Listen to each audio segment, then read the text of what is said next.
Kirk Cousins has played much better at the quarterback position than Robert Griffin III has. Now Robert is learning to work out of a pocket. He doesn't look as smooth or as comfortable throwing the football. I mean, your eyes will tell you everything you need to know. It's going to be a decision that Jay Gruden is going to have to make. Right now, Robert Griffin III is his quarterback.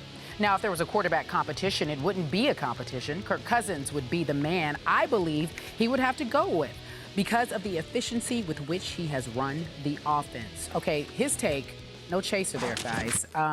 Stephen, I'll give this one to you. Do you agree with him? Pretty much. Yeah. Because he didn't say that it is. He said that if there was, as if it should be.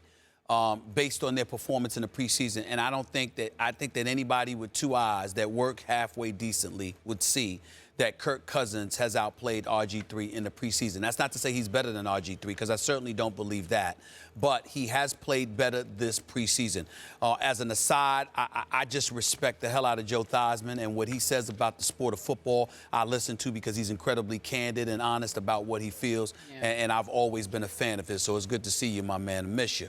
But here's the deal. When I look at the Redskins and I look at RG3 and the way he's performed in this preseason, I don't see somebody that looks 100% healthy. Now, RG3, in fairness to him, made sure he had somebody reach out to me to ensure that his knee is fine. It was just a thigh bruise from a couple of weeks back. We understand that. But I saw him getting chased out the pocket over the weekend, Skip Bayless. I saw him being unable to evade some of those corners and some of those speed linebackers. And I'm looking at it from the perspective that RG3, the scrambler, the speedster, doesn't seem to have that breakaway speed right now. And he certainly doesn't have his accuracy within the pocket. Now, I'm going to trust Jay Gruden, who says that he's making progress, that don't get caught up in what you're seeing in the preseason. We know what we're doing here, and we're pleased with what RG3 is doing. We're pleased with the progression that we're witnessing.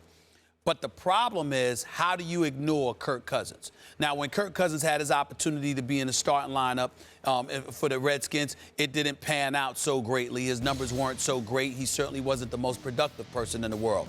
But watching this dude stand in the pocket and fling this football, if I'm the St. Louis Rams, I get on the phone and I call the Washington Redskins about Kirk Cousins. I can tell you that much. If I'm the Washington Redskins, whereas I don't sit there and label it a quarterback controversy, the leeway, the latitude that I've given to RG3 in the past, even albeit under a different regime, I'm not sure I'm going to give him that latitude now. I'm fresh off a 3-13 season. I have to move forward. We certainly can't have a replica of it last year.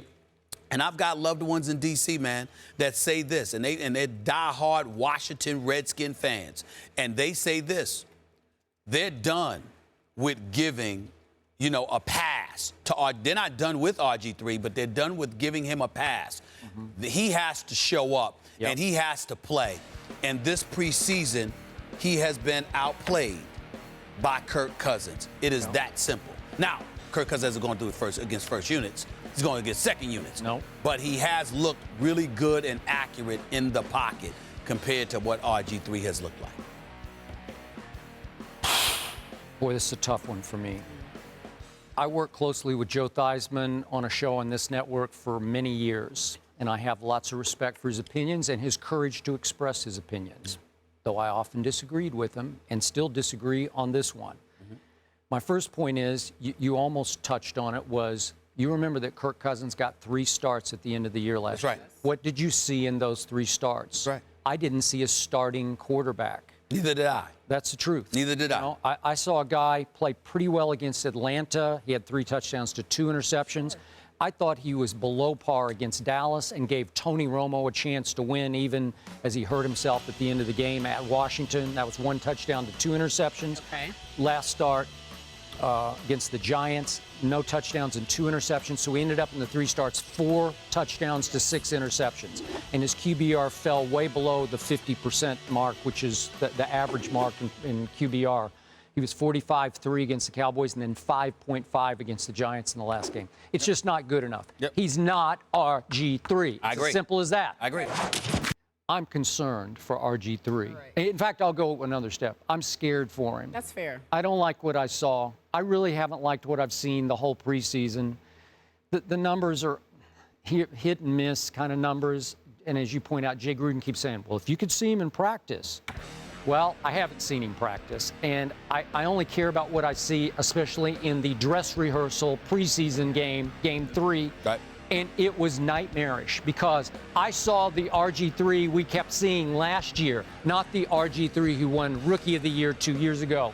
I saw no flash of that RG3 in this game on Saturday night.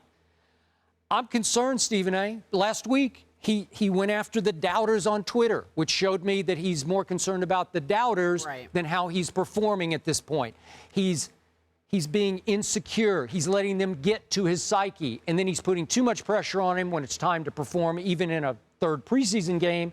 And he's stinking it up once again. And this time, you have no excuse. I think he is healthy. I don't know. Maybe you're right. I don't see a health issue. And I hope I'm right about that. Not a physical health issue. Not physical, but maybe mental. Exactly. It could be destroyed confidence. His confidence is still on IR. I don't see the same speed. I don't know. I just don't know. But now you have no excuses. You got your weapon. You got Deshaun. Your defense is now healthy and upgraded with a coordinator that you pointed out is now unshackled, right? Is that coordinator, if after last year, Haslett is unshackled, so he can coach the way he wants to coach, and I love the way they're flying around on defense. So, as Robert said after the game, we're going to go as I go. Right. Well, okay, you're making it about you, but that's in a good way, because that's the truth. That's the harsh truth.